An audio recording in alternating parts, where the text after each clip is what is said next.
almost 80% for a dine-in place. I can online everything is data driven because that Right. entire digital imprint is with both the sides, right? You know the journey, digital journey of the consumer. When you do a transaction off the counter, also you can know your customer because you're coming. Let's Right. say you go to a cafe for a coffee or tea, you can know the customer. How does it happen in dine-in? It's very difficult for the customer sitting on a dining table to be discovered, or how would I know that person?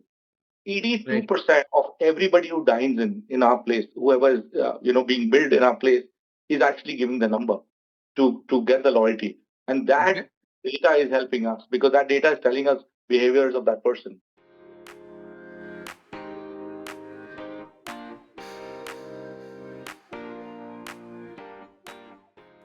To today's special. My name is Ketan and I'm your host. And today's guest, Rahul, is somebody I admire deeply. He has spent the last 12 years building one of India's finest and funnest brand in food and beverage. Rahul, welcome to the show. Thank you, Kevin. Rahul, so I just want to get started by saying that I'm a huge fan of the Beer Cafe. Like I was saying earlier, it's one of those places that I first had an experience of a beer cafe, right? And I must say that I'm a regular for the past 12 years or so, but the experience hasn't changed. What I'd like to get started with is understanding how did the beer cafe happen? Oh, so it did happen due to many reasons. One is that we've been traveling. So I'm actually a textile engineer. I've got nothing to do with beer. For 15 years of my life, I was a professional. I used to work in a sportswear company, and then I decided, the entrepreneurial bug hit me, and I said I'm going to do something on my own. And golf happened. So being a sportswear, from a sportswear background, golf was like a natural progression. Right.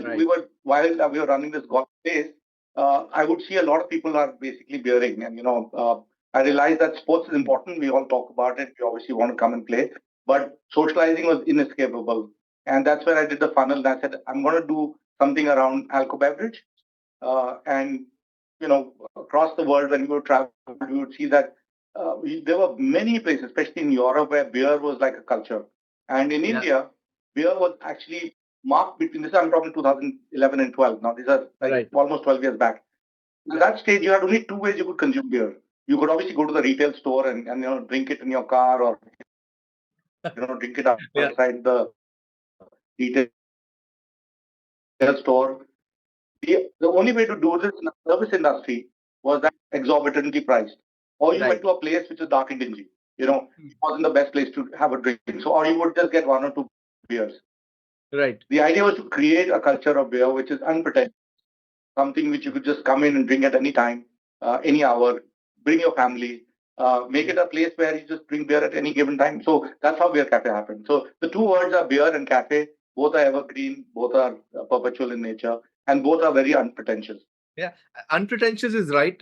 In the last 12 years, I don't think the DNA has changed much in terms of the experience, right?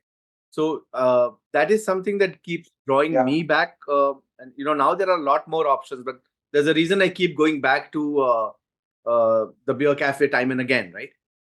What has it taken you to kind of preserve that culture since day one? I think we've just kept it very simple. The idea is to obviously adapt with how relevant the target audience is. But if I look at it, beer has been there forever. It's one of the oldest recipes Right. known to mankind. It's always been a process. What it does is that the culture of beer was there across the world. It wasn't there in India. So one, we had to kind of create that, which we were part of Right. it. I think a lot of things also helped from a perspective that many cities got into microbreweries. This is also a time when microbreweries started to kind of come up, Right. and Right. microbreweries also produce. You also had brands like Bira, creating a crafting revolution. So Of overall, course. you had a lot of things working in our favor, where our people, our patrons, our guests started to see beer in a much better way. Also, the travel over the last few years have been very high. Post Yes. COVID, there's been a huge amount of experiential spends that people are doing. They're traveling across the world, and beer and wine Right. automatically become a natural provenance. You'll always go and have a beer and wine in the place that you normally Of travel course. to. I think all that culture is there. We wanted to bring it very close to your home, across the neighborhood. and we just wanted to be relevant to that particular consumer who's always there. We've never had issues. In fact, my best photographs or the best kind of consumers that I see or the guests that I see is like three generations. You have the grandfather, father, and the son together. Right, right. And that's what it is. It's for everyone. Yeah. Like we What a call high it, our that must promise be. is, yeah. So our promise is every beer for every pocket for every occasion. That's what our Yeah, promise is. yeah.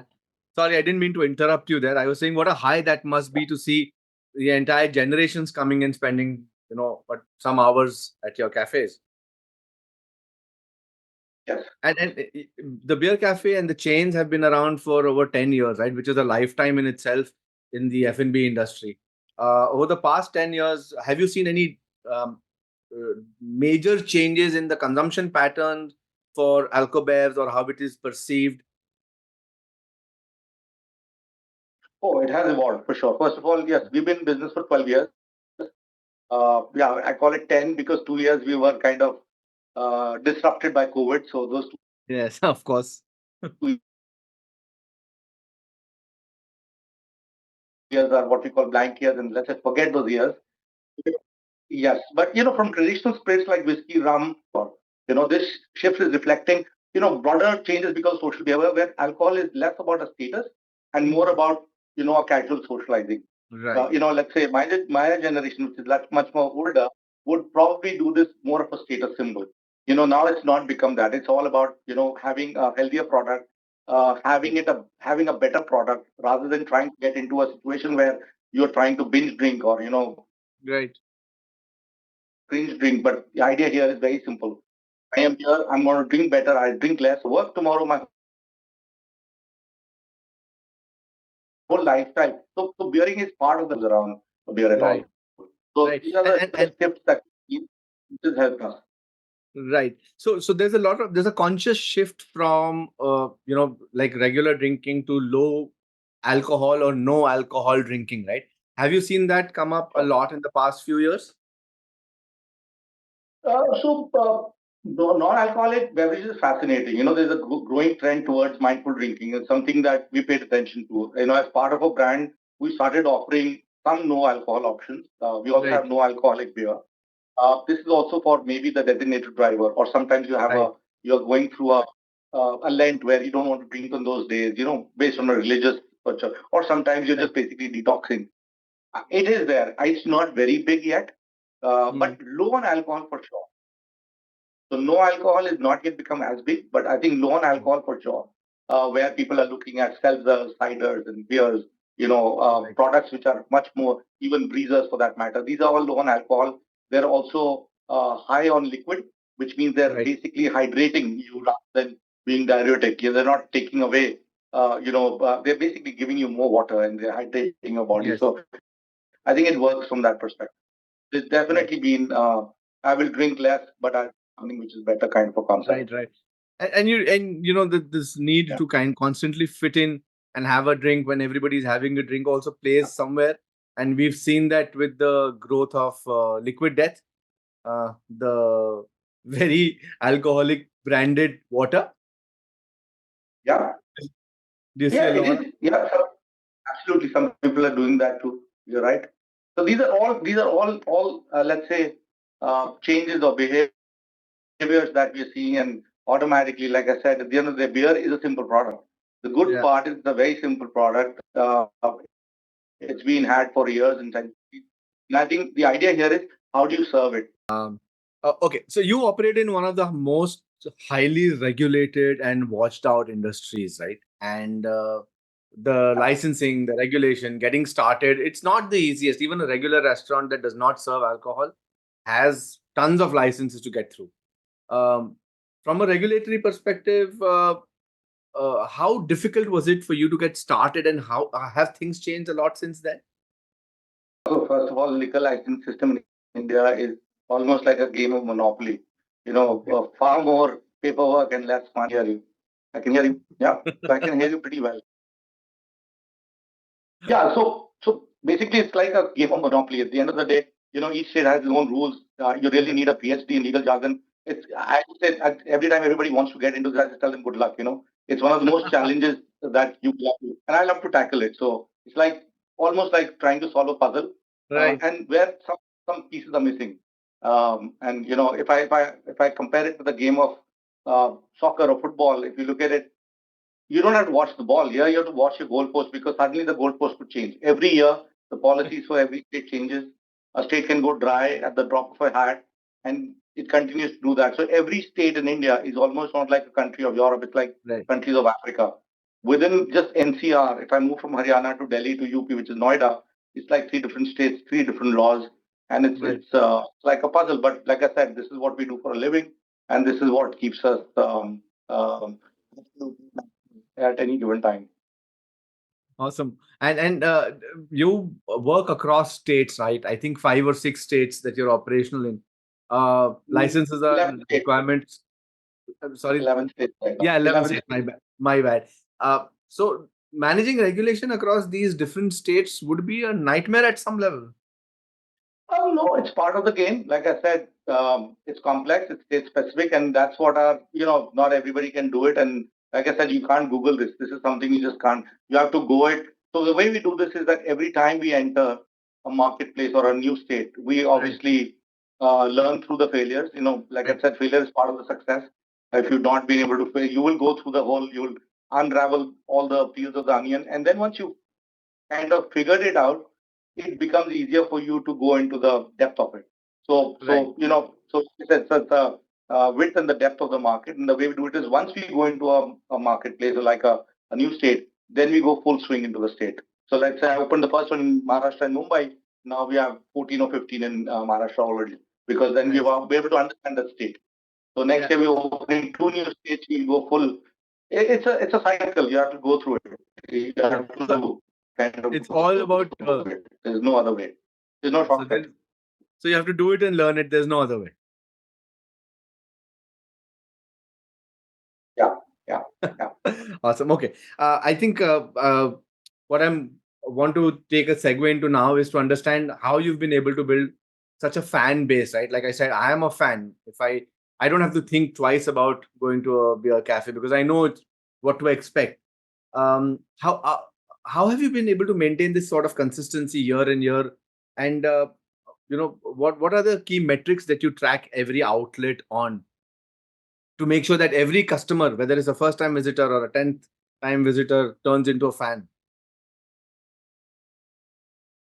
So I think the best customer is the loyal one, as you know. We Yes. always talked about how loyal a customer because Right. any customer consumer. To start with, let me just go one step back. I'm just saying, a lot of people think we're in the beverage or food service industry, and that is what the industry is known as. Right. But honestly, we're in the hospitality industry. There is a difference between a service and a hospitality. It's a huge difference. Right. I'll give you, for example, you go to a cafe where you're being served a coffee or a tea, or let's say you go to a burger place without names. It's a transaction. You're going across the counter. It's a service being provided. Good, bad, Right. ugly. You might come back. You might not come back. It's up to you what you go through. Hospitality transcends this. It's much beyond. Service is one little element of the hospital. Hospitality is all Right. about going to that place that you always go back again to. And why do you go back to again? It's not the product. It's not. It's the entire experience. The hospitality element which that staff or the team member gives to you. You would know your favorite places where you've probably been going for the last 20 years, right? 30 Yeah. years. Whatever your parents would have gone. Why do they go? Because they know the person. They know how Right. hospitality. If Yeah. anything goes wrong, your customer is your ambassador. The customer becomes you. That is the Okay. best way of getting it. So the loyal customer for me is everything. Hospitality is what I have to offer, and it's a combination of both, which basically creates that value. So when you ask for value, it's created by both. दोनों Right. हाथ से ताली बजती है. That's not one way, Of course. and that's what it is. But you have to use a lot of tech, and I'm sure you're going to segue into the tech part, but I talk about that whenever you do. But technology actually is very important to kind of do all this because you're doing this at scale. At a single outlet, you might remember every guest. Right. How do you do this at a scale level? And Right. I think So that's what's going to be. absolutely no, but very interesting. We can talk about tech right now, right? What does your tech stack look like, and how are you using it to make sure that your customers feel loved and they're turning into fans? Yeah, so tech should be definitely an enabler. You can't be. I don't want to be tech dependent. Okay. Meaning I can't. I should not have a situation where I can't do any. I can't serve if the technology fails. No, it's a simple thing. I just go up to my cooler, I get the beer out of a bottle, or I pour it out Right. of a tap, I give it to you. So that should not be very tech driven, because that's something which is a core. The tech should be an enabler to make your business and make your operations savvy and make your everything that you do. So I look at it from a perspective of you see a duck on a lake. Yeah. You see a duck on a lake. The duck is just absolutely calm, Yeah. right? That's what you see. That's what we want others to see. You are coming here to de-stress. The last thing I want is too much tech in your face. But what the duck is doing is it's paddling away to keep afloat. That is what we do at the back end. I can tell you we have 14 different tech, what we call in-paneled into our partners, obviously, who are all in-paneled into what runs the company. So we are honestly a tech company, uh, you know, moving in its own way, if you may look at it. But we don't let the tech, there's a huge amount of technology we use, lots of partners. Right. So you're a tech first business, right? Like every other business is becoming tech first. You're a tech first and then food and beverage secondary. Would that be a true description of your evolution? I would not say that. We're tech enabled for sure. We're not tech first, we're definitely tech enabled. Tech Right. really plays tech definitely is the engine for sure. But at the Yeah. end of the day, you can't take away the hospitality. That's always going to be human. I can, Of course. this whole AI bit, which is, a lot of people are saying people will lose jobs and lots of jobs will go away. AI is going to take over the world, and it's going to happen in its own way. I just saw Right. a sportswear ad today, which was completely done by AI, like Wow. from models to creativity. Like there was no human being required. I think Right. one of the good part about the business, healthcare as well as hospitality business that we are in, will always be people dependent. Right. And are you using any AI in your outlets? No, we're not using any AI in the front end. We're using AI in a data science, like Okay. at the back end where we're churning the data in terms of we have business analysis or what we call predictive analysis done through AI. Right. But it's Right. just catching up right now. Yeah. Can we talk a little bit about that? How are you using AI in data analysis? So it's very simple. It's not very high end AI. It's basically a Right. business intelligence tool that we use, and what it does is it turns around data in the night and tells us in the morning, a lot of stuff. So that's one side to it. The other is when we are doing a loyalty program with a company called Reelo, which you Yeah. probably are aware of. So they Yeah. also use a bit of that where they are looking at creating what's called auto campaigns and stuff, which is being run directly by the engine itself. So I'm not saying very high tech right now, but at least it's doing a lot of stuff that we wouldn't have been doing 2 years back, maybe. Right. Right. But I'm just going to keep evolving on this whole part where how can AI help us? I think AI has helped us in bit of an operational efficiency. We again use a tool which basically is prompting us, and it's now started to read because AI is also about data, which kind of Right. puts. So what it started to do is, like, I'll give you example. We take a picture, real time geolocation, geofence of all our chillers, which are keeping the beers. Now that data is coming in, so we know if they're stacked well and how it is. Now it started to tell us that it's not being stacked well. So right now, human eye is looking at it every day for every Right. outlet at the back end. Now it's Right. telling us that it's not being stacked well, because it's reading pretty well. It's reading now Right. well. So I think also about data is all about, it's once it's built, then only you can actually use the data. So it's being built right now as we speak. But Right. it's doing that. We have certain tools like, for example, our fire extinguishers. It's automatically lifting that this fire extinguisher is about to expire, so we need to Okay. refill it. So on the operational side, we're doing it. Right. We're not using any video analytics at all. We're not using that right now. We've just not for consumers, but we're using it in our kitchens, where a bit of the AI is using where are they wearing the hats and stuff. So if it's on real time storing that if somebody's removed their cap, which is for hygiene, then it throws up saying that your cap is gone. So there is, I would say, it's kind of Hmm. AI in its own way because the machine is telling us that the cap's gone. In the past, human beings will have to look at all the cameras. I Right. don't have to look at cameras. It's telling us. There's also what we call, let's say there's a fire incident. Automatically, camera is picking that up and it'll tell you that there's a fire incident, and immediately you can shut shops and stuff. So yes, we're building these blocks as we speak, but mainly to do with Okay. operations. Right. And one of the things with AI and technology is also it will tell you if you ask it the right questions, right? So the ability to ask the right questions because there's so much data. Yeah. It won't just throw patterns at you unless you ask for something specific. How have you trained your team around this? Oh, so that is the best part because, first of all, you have a team which believes in, trusts you, first of all. They said, whatever you're Right. going to do. So, one is we've had a very, let's say, a team which has lasted us the longest. We've had people for the last 12 years continuously with us, whether it's the back end, our corporate office, or let's say in the front end where the action is. We've had a lot of consistency in people. So, I think the reason for that is that we're in that business. We're in the people's business serving beer. We're not in the beer Right. business serving. So I keep saying Yes. that we are actually the people's business.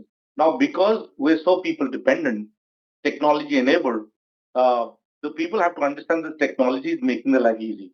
So it Yeah. starts with that. That this technology is not going to replace you. This technology will make you better. Technology is going to help you. And I think that is where, so first of all, if you condition the purpose in people, which is what our people are very, like I said, telling you, I am here because of the people that are there. It automatically puts that, okay, I'm going to adopt to this technology. So that's why we Right. become very quick adopters. We are like early adopters on any technology. So it starts with us. I Right. could love technology. It's not going to work till everybody believes in it. Yeah. So I think that's very important. Absolutely. And we see the result. So the good news about technology in any form that you do, whether, like I said, so many 14 different partners that we have doing things, it actually helps. Like I'll give you, we are on SAP S4 HANA. Right. Nobody uses SAP. Nobody uses Salesforce. I have not heard of anybody using SAP in the restaurant business. But Yeah. that is very important. It's building a foundation for a building that's going to come up, which shouldn't break. We're not talking about one outlet, two outlets. We're talking about going up to 500 outlets. If you Absolutely. do not have the foundation, you don't Yeah. have that, how are you going to bring this up? Right. So it's Which is building blocks. absolutely, which is a very valid point, right? Because everybody is looking at the short term, in my opinion, and even a year for a restaurant is not short term; it's long term, right? If you survive a year, you're probably going to make it, right? And we had Chef Ajay Chopra in the last session, and he was talking about how their team uses a lot of this data, both across the life cycle or the life stages, from front end Correct. to inventory management, operations, and whatnot. Correct. It's good to see that restaurateurs like you are opening up to the idea of data telling you stories, and telling you your next best action, right? So it's phenomenal to see that. In your experience, this data driven decision making, right? Uh, it's percolated across the teams now, right? Yeah. Are the teams, like you said, they were initially hesitant, right? But now are the teams very, they're okay to make decisions based on data because now you have empowered them with facts, right? As opposed to opinions. So speak about, data is very important. If like you said, then only the mind is important. So their data was already there now today. That's the whole thing. And this is for every function. The data was helping finance and accounts. That was the easy way of data at one time. It Yes. was accounts bookkeeping had to be, driven by computers, and it should always be. But can this data be used by many others? So, like I said, there is a huge amount of data being used. I'll give you my loyalty program. I'm sure you're going to talk about that. But almost 80% for a dine-in place, I can online everything is data driven because that Right. entire digital imprint is with both the sides, right? The journey, digital journey of the consumer.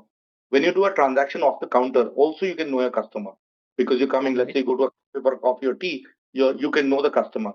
How does it happen in dine-in? It's very difficult for the customer sitting on a dine-in table to be discovered, or how would I know that person?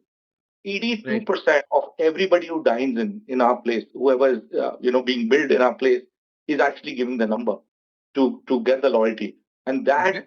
data is helping us because that data is telling us behaviors of that person.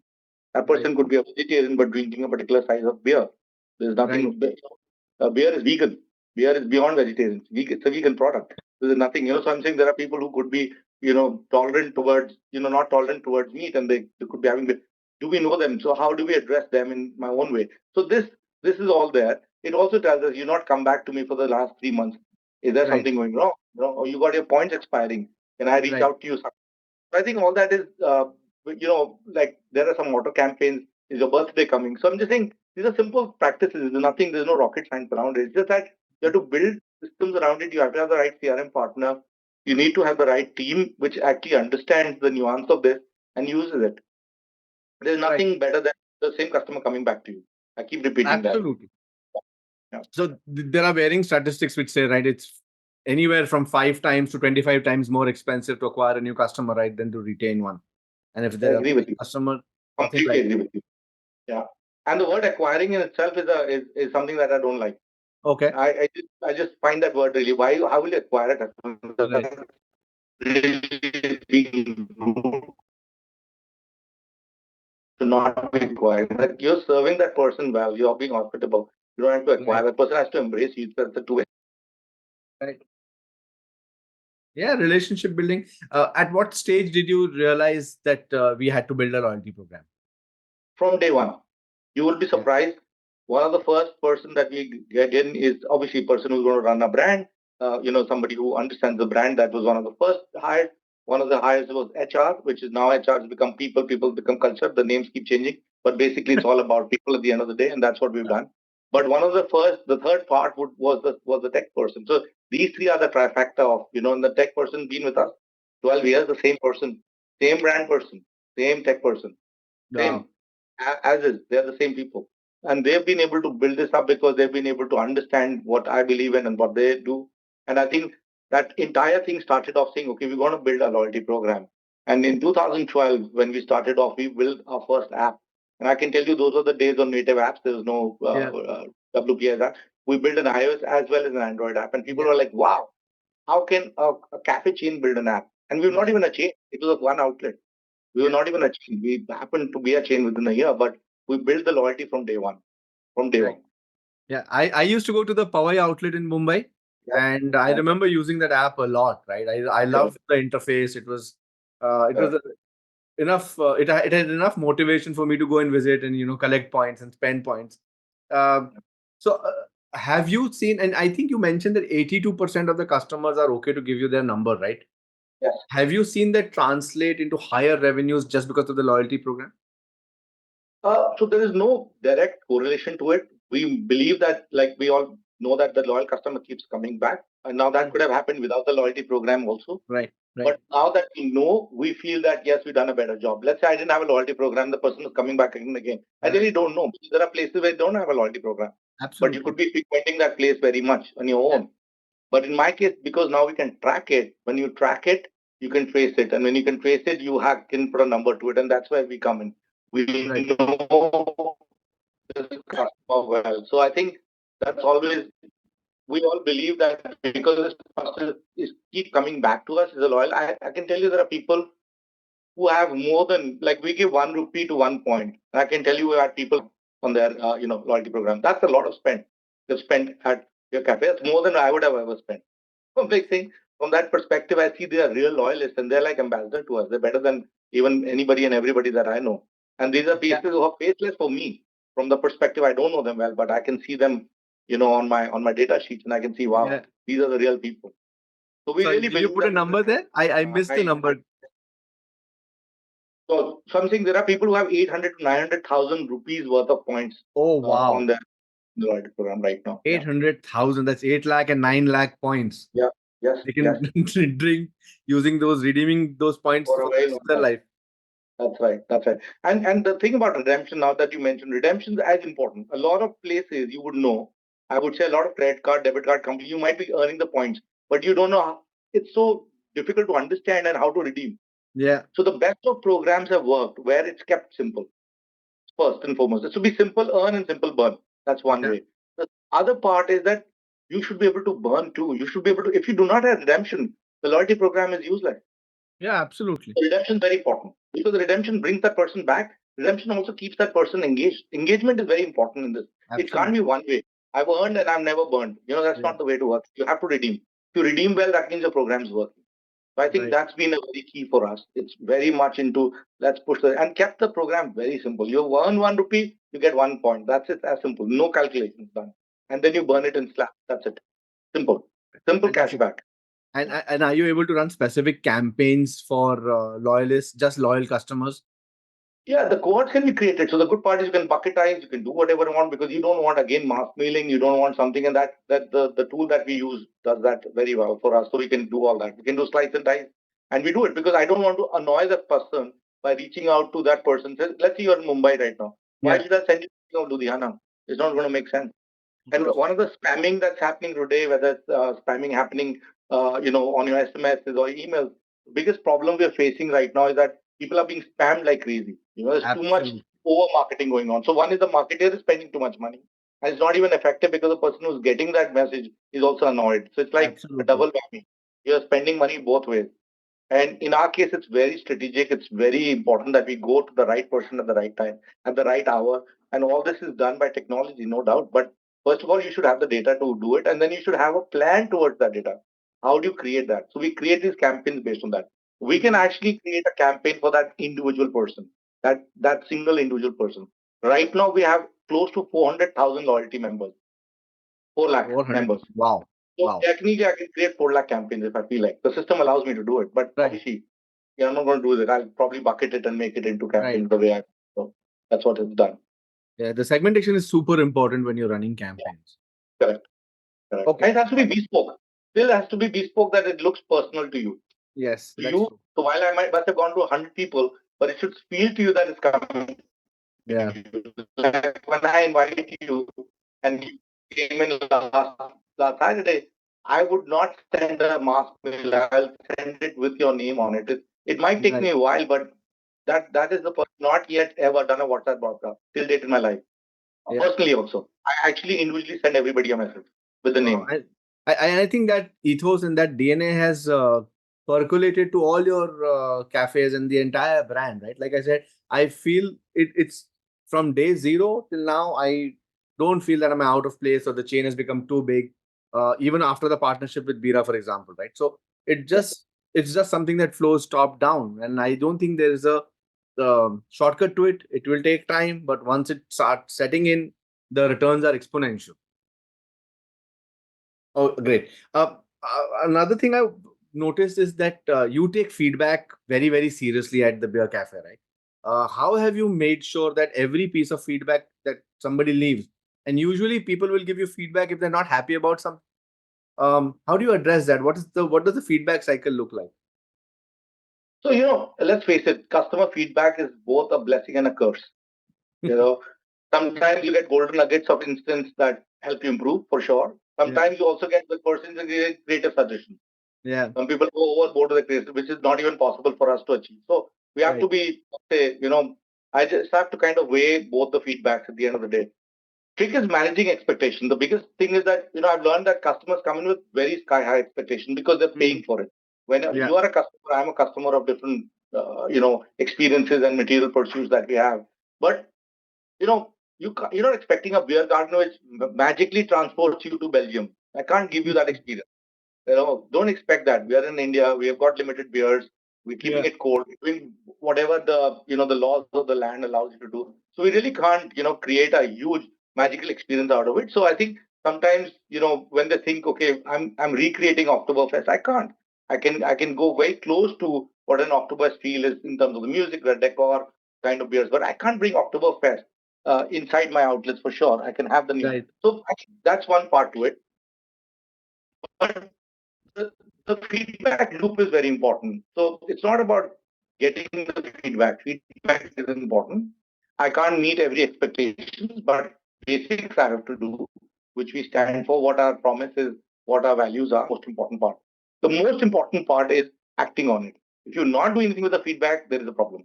Then yeah, it's just a one-way street. And I think that is something that we look forward. So to tell you how we do this is that anytime a feedback comes, we get feedbacks through aggregators, which are third party. So we have a right, tool which works real time. The tool is working. It is scrubbing data from all the aggregators, whether it's okay, TripAdvisor, Google, Zomato, Swiggy, wherever there is a third party feedback, we mm, scrub that data. It comes to us. okay, We have a live score. We have an NPS. We have every feedback. Now, automatically, that feedback, because we have different outlets, goes to that particular outlet. So two things happen. It triggers that. So it's not like a bot which is going to respond to you. The response will come by a human being where he's addressed the problem, whatever it is, and then it'll be passed on for somebody who's going to type the response. no bot.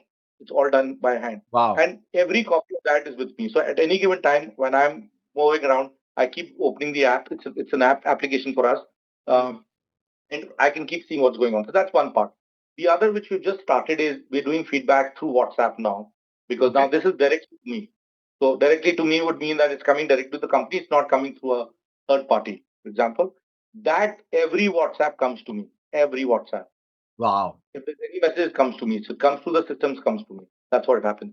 And the last one is that some people still using old school emails, where they find the email ID on the web or they find it on a website. Right. Hardly anybody uses the website, but there's some people who go to the website and find contact us, and they find, simple info@beer.cafe. Right.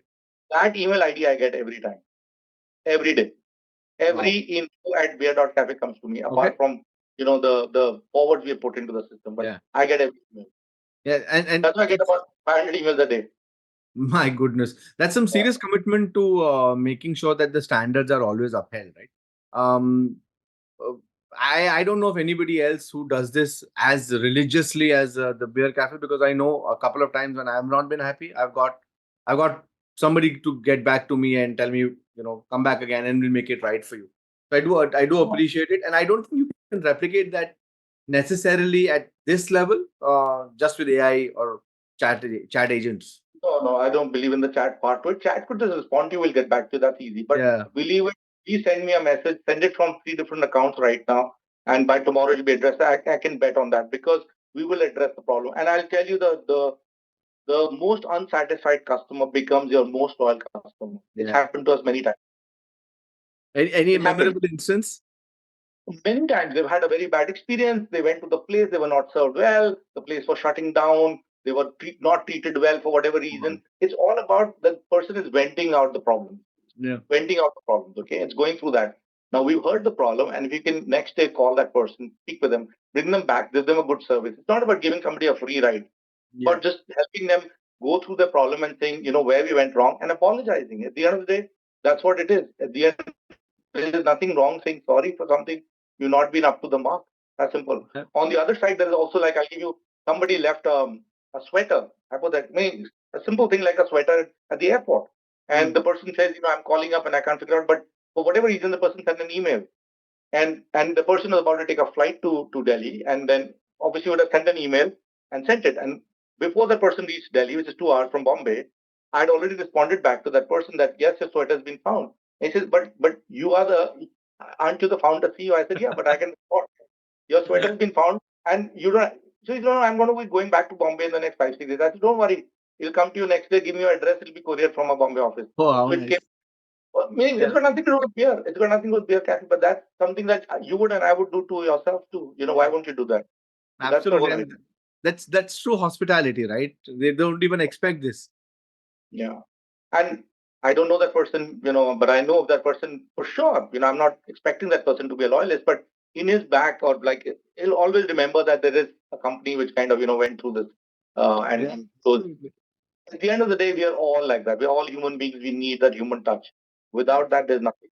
There's Yeah. No, nothing. no, absolutely true. And I'm sure that person has gone ahead and told 10, 15, 20 people about this experience. How do you balance, say, between profitability and customer experience in this space? Because all in good once a while sending a sweater via to somebody Oh, in the city. very, very important. Yeah. Yeah. No, profitability and customer experience don't have to be mutually exclusive. Right. The Okay. key is to find a way to deliver exceptional value without cutting corners. Hmm. That's the more important, because you can cut corners by switching off the air conditioning, having less staff. It's easy that you can increase your profits by that, but that's not the way to do it. You do not. Can you deliver exceptional value without cutting corners? That is very important. So if you focus on high quality product, which is what we do, our beers Of are the course. best. I can bet nobody. That's a promise. That's our guarantee. Yeah, a great atmosphere and a personalized service. These two are housekeeping for me. This will happen to every time, and this will automatically lead to a better customer satisfaction and ultimately better profits. The profits is the consequence. Right. They don't have Correct. to be mutually. Yeah. Right. They don't have to be mutually exclusive. Profits are always a consequence. That's what it is. That's how I look at it.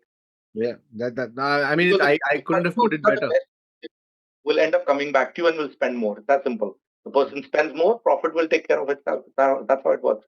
We never chase profit. No, fantastic. I mean, I don't think anybody could have put it better, right? That profit is a consequence. It's not a you're a for-profit business, so it is important. But yeah, it happens if you just focus on the right things. Fantastic. Now, and recently, there's been a partnership with Bira and the beer cafe, right? Um, how has that impacted the way you do business? Has it? Oh, so the partnership is beautiful. It's been 2 years now, almost 2 years. Going to get over next Yeah. year, next month in January. I think both of us, both the founders have kind of been in this industry for a very long time. One person like Right. me went service side to it. Ankur went towards the product side to it. So we Right. basically our passion is for serving and having people have the best beers. It's that simple. It starts with the best beers, right? We want a better experience for beer. The business that we brought to Bira, or let's say this vertical that we brought, is the D2C side to it. D2C is the direct to consumer. So Bira is Right. a product, it's a wholesale company. They sell to retailers who sell to ahead, and obviously they are marketing their products. But from us, then they don't know the consumer directly because they have a customer. They don't have a consumer, right? Consumer comes after the customer. The Right. customer is the retail shops, the wholesalers, or the distributors they sell to. We're a Right. D2C company. Our Right. action happens direct to consumers at any given time, whenever somebody's coming. And this is the vertical that we want to grow because this is the hospitality side to it, which brings any brand to fore. So whether now we created a product, meaning we created a chain called the Bira 91 Tap Room. Now that's also come up from the same vertical. So the Right. beer cafe remains the way it is. It's isolated and insulated as a brand. It's got nothing to do with you. You'll come to the place, you will not see that it's dominated by beer or something. Right. Our menu is alphabetically ABCD. And very simply put, when I tell people what is the difference between a beer cafe and the Beer 91 tap room, because I handle both the brands, right? And I handle the Right. business. And I tell them very simply, in the beer cafe, you come and ask for a brand of beer, which you're normally aware of. There's a list Right. of about 40 brands, and you choose the brand. At a Right. Beer 91 tap room, you ask for a style of beer. That is the big difference. Yeah. So you ask Right. for a style of beer, like, I will give you an IPA, I will give you a Hefeweizen, I'll give you a Kolsch, I'll give you beers which you've not seen. So this is that larger, this is that nuance, or that let's say a more alpha consumer at this point in time who understands the styles, Right. and that is what we're trying to create. At the end of the day, both the brands are creating a beer culture. Both are rebellious in their own nature, and both of them stand. And the good part is a lot of outlets are together. Like they're like either on the ground floor, first floor, or somewhere here and there, and there's not being any cannibalizing Yeah. because the customer could be common to both, but it's the experience they get for both of them. Yeah. And craft beer is having a moment in India right now. Yeah, so the word craft is also abused. So again, craft Okay. is being abused. Craft means small batch, limited release, made in an independent brewery. So that is what Right. a craft means. This is the American way of talking. Now, Yeah. if I make craft in a mass commercial beer place, it's not craft. And Right. that's one of the reasons Bira has always said that we are here for the flavors of beer. They're making beers in a lot of varieties, but they call it the flavors of beer, and that is where the whole change is. Where that it is far more crafted than the commercial beers that you see. But is Hmm. it true craft? No, it's the flavors. People are moving towards flavors. They want new styles of beers. It doesn't need to be made in a small batch. You don't have to be a cottage industry all the time. A Right. microbrewery might do it, but we don't do that. On Right. the other side, we've also set up small batch breweries on our own, where we're producing smaller batches, what we call limited release. So not for the beer cafe, because here we sell more of a larger variety of brands. At the beer tap room, we give a new beer every week. Okay. So every week, a new beer is being brought Okay. And those are across the craft across ones. India. And these are all purely made in small batch, 500 to 1,000 liters. And once it's made, it's never made again. So these are really, really what we call innovation on the beers. And we have Wow. innovation brewers who are Wow. not linked at all with the commercial brewers. These are independent brewers. They're doing their own. This is the R&D side to it. This is the fun side. This is the innovation side to it. Okay. And a lot of money is spent on this Right. because this is where the next big beer is going to come out of. Right. How So would you know what's going to become the next new beer right. without actually having the consumer drink it? Okay. Is this Bira / the TBC's way of giving back to the community in some way? Look, it's a circular economy at the end of the day. So we're not in the CSR business for sure. Beer in itself is CSR enough.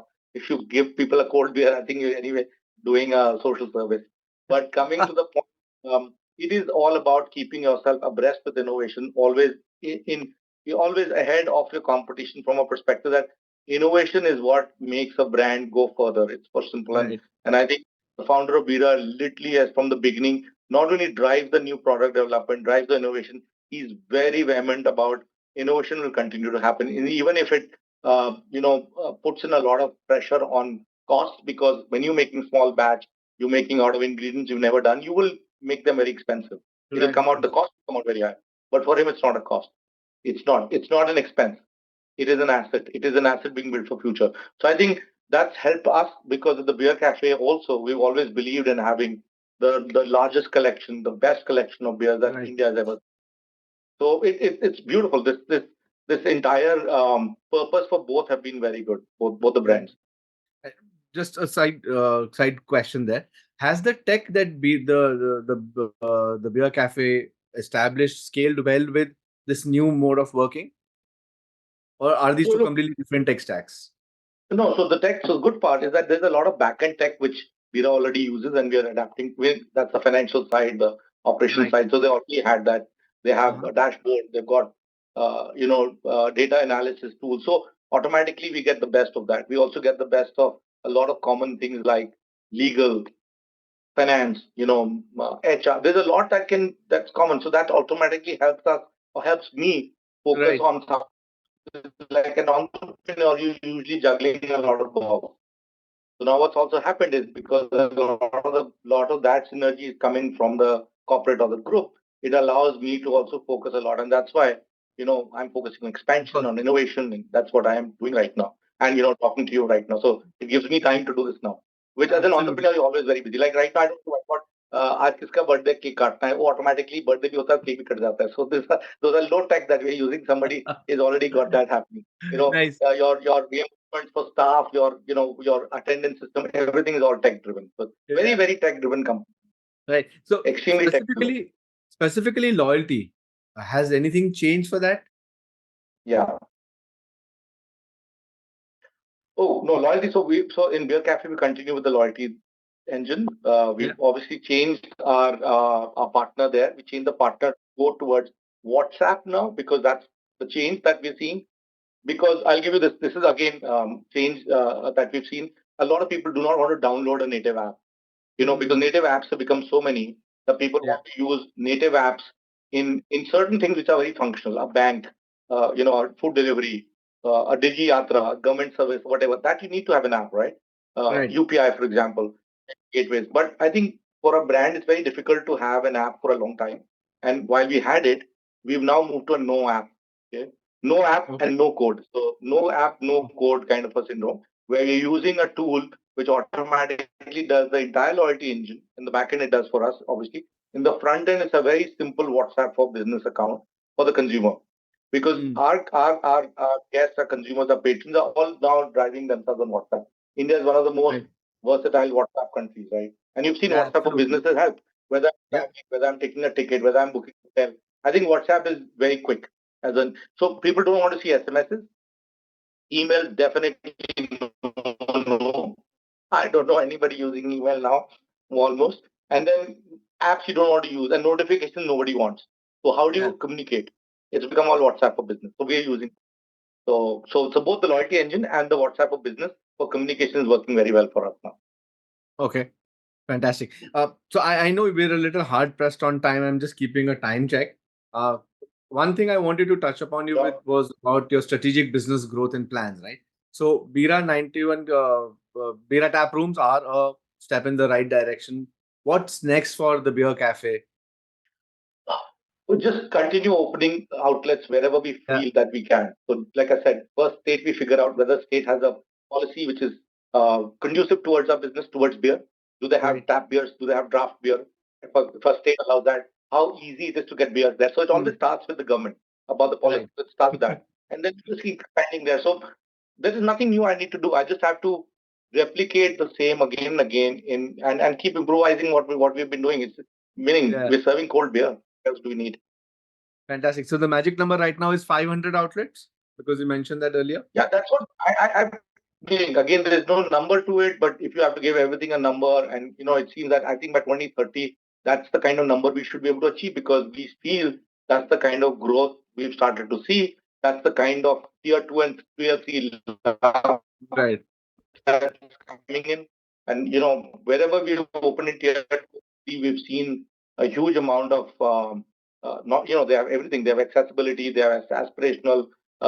They can afford. But there is something which I saw that tier two is getting more than tier one. Oh, wow. Okay. Is That's that interesting. tier two has time? In tier one, there's no time. You right now, Yeah, you'll have 5 reasons not to come.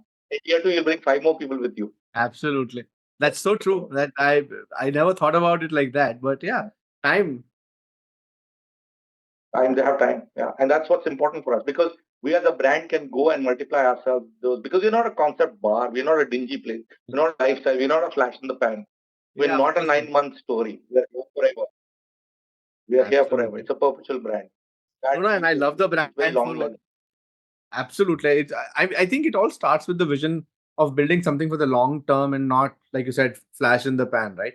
Yeah. Everything is centered around the person who's coming, spending money and time, and then making sure that they Yeah. keep coming back, their generations keep coming back. I So think this you could not have done this overnight, and it's taken you a good 12, 13 years to get to where you are. So kudos. thank you so much, Ketan. Awesome. I know. I'm just going to just dive into a couple of questions that have come. We'll address them. Please do. So, Madhav, I had one of the first questions as soon as the session started. Madhav's question is, can you tell us a bit about raising money in this business? Raising money in the hospitality business. Yeah. So the good part is that post COVID, there's been a lot of experiential, let's say, so during COVID, the three segments or three sectors which really took a hit was aviation, entertainment, and hospitality, because they were the first. So Yeah, at that stage, there was nobody. Even the people who are like investors in a company also said it's a huge risk for us, because we didn't know where COVID is going.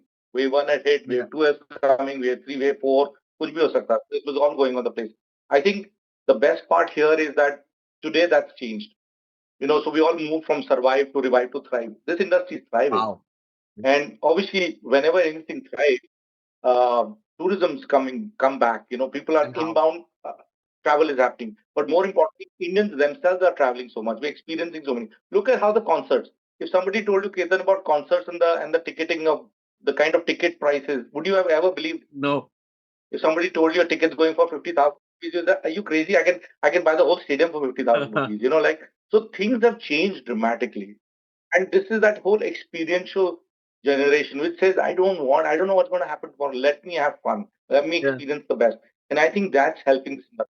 Now, when this industry has been helped by obviously this consumerism, this while it's thriving, the institutional investors are going to come to you. But they have to look at what is scalable, replicable, but also sustainable. Investors mhm, are putting hard earned money to get an exit. They're not putting money to stay with you. As a yeah, founder, as a promoter, you have a different portion. But the person who puts in money is not putting it for emotion reasons. The person is putting to get a return out of it. Simple. of Now, course. can you do a better return than the market? The market is returning 18 to 20%. Can you show an IRR of 30%, 25 to 30%? Can you do an alpha bet on that return for the investor? If you're confident yourself, can you put Yeah, your own money? Can you mortgage your house to do this? Then you're talking, and I think investors will come to you. So yeah, investors will come to you. You just have to have the right model for sure, but have the conviction that yes, you can give a return of at least 30, 40% IRR, which is not easy. So you have to be convinced first. okay. I hope that answers your question, Madhav. Nidhi has a question. How do you go about curating a food menu based around your alcohol slash drinks in an establishment known for their drinks? Very good question, and a very important one, because this is something when we started and everybody says, you call yourself the beer cafe. Now you're going to get trouble Yeah. because you can't serve coffee. Maybe food will not happen. Just first of all, I'll give you a very fact figure, which is a very fact figure and a fun one. We sell more food than bottled beer. Okay? Nice. So our largest sale comes from tap beer, because that is a Of unique course. proposition to us. We have the largest amount of taps across. You'll never find a taps dry. You will find some taps dry, depending on supply chain. But if you go to any place, if they have the maximum tax, it will be at the beer cafe. That's a guarantee. But we sell more food than bottled beer because tap comes first. Now, this food has always evolved from a perspective of what is, we don't want to be fine dining. We don't want to say that we have the best dal or the best butter chicken. We just do food which comforts the beer. So the entire, let's say, the science and the art is around the beer. Okay, these beers, this goes well, this beer, this goes well, and we end up putting that up. We don't have too many things, but still 70 to 80 items, and people have come back. There are certain things which have become what you call favorites for people. They know it, and that is the reason after 12 years they've gone into the beer cafe food delivery. I wish we could deliver beer. That's not going to happen. We just started with both some Zomato and Swiggy, which has gone like, and we're getting orders. Okay, then like this is like news. This is like music to me because person's ordering food from the beer cafe, Yeah, meaning from a Zomato. Meaning we've got thousands and thousands of varieties and let's say options around. of Why course. are you ordering the beer cafe food? Yeah, of That, course. you had a great experience. So Yeah. that is the test for our food, and I think it's great. Everybody calls it not bad, and I'm happy with that. If it's not good, at least we said not bad. It's an idea, but Right. we really love our food. Yeah. Right. So everything is centered around the beer. Yes. Yes. Yes. Awesome. Okay. Nidhi has one more question. What are some significant differences in lifestyle and consumption habits you've observed between cities and states? Cities Interesting. and states. Yeah. Between Which cities or between states. states so I would say, so between different states. Oh, okay. So I think it's to do with, let's say, the type. So if I say beer, I obviously talk about beer first. I think the metro cities, which are only two mega cities, which is Delhi and Bombay, are mega cities, and then there are metro cities, which is Bangalore, Hyderabad, Pune, Chennai, Calcutta, and then you have obviously the other top 20 cities where you're talking about places like Ludhiana and Chandigarh and Hmm. all. I think one of the things we've seen is that in the metros and the mega cities, people understand beer more than others. So they do understand the beers. They Yeah. understand the beers and they're doing it. In the let's say a smaller where we are in a smaller state, there is one thing that they already used to. So I'm just saying they are not very experimental yet. They're not very experimental yet, so they will go for something that they're very used to. They will not try something new. And I think it's on the onus is on us to give them nutrients. That's why we put everything on a menu so that one day the person will try a new beer and will Right. find that beer unique, and then will try more beers. But yes, I would say, to simply put, it's more predictable in a smaller city or a state where you know that you can get away with 20, 30 things. But in a larger city, the variety has to be much more.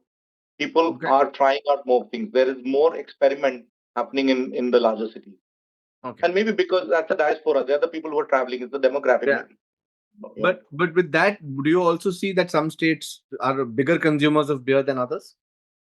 Oh, that is across for our business because our business is not everywhere right now, only 21 cities in India.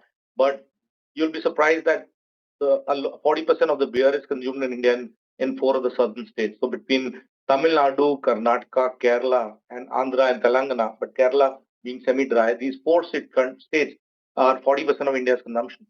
Wow. That's Okay. how that's how high it is. Yeah. Yes. Nice, nice. All right, one last question before I let you go, Rahul. Mrityunjay says that I think this is a more of a complaint also, and uh, anyway, so it's how do you deal with non-availability of beer supply in the market all the time? It's a big discouragement to consumers and business owners like us. Yeah. So there are two aspects to it. So first and foremost, if there's any liquor or any alcohol beverage in the world which expires, it's beer. Oh yeah. Okay, it is the only one. No other alcohol beverage expires. Whether it's wine, obviously wine you have to keep it well. You can't keep wine in the Of in the course. open sun, right? But no Right. other spirits don't expire, right? Now, and also the volume of it is very little. So if I take a bottle of spirit, let's say I take Hmm. a whiskey bottle, 750 ml, that's giving me 25 pours. It gives Hmm. me 25, 30 ml pours, right? Like the whatever you Yeah. want to call it. That's just a 2-inch diameter space. Now tell me, if I have to give you 24 pints, how much space it takes? Of Like course. a full case, right? Yeah. And it's also something which is a time bomb because it has to be kept cold. You don't have to keep a whiskey bottle cold. You just have to add ice Yeah. and soda or whatever. But here, you have to keep it cold. 24 hours, our chillers are working. Now, and this is a time bomb. Every day, the shelf life goes by one day. Now, with the way the state governments work, the way the elections happen, the way the policies change, you're always running short of time because you're always getting the beer at the last minute. So we're very careful about buying the beers. Obviously, we'll never sell anything which is expired or near Of expiry. We'll course. sell something which is as fresh as possible.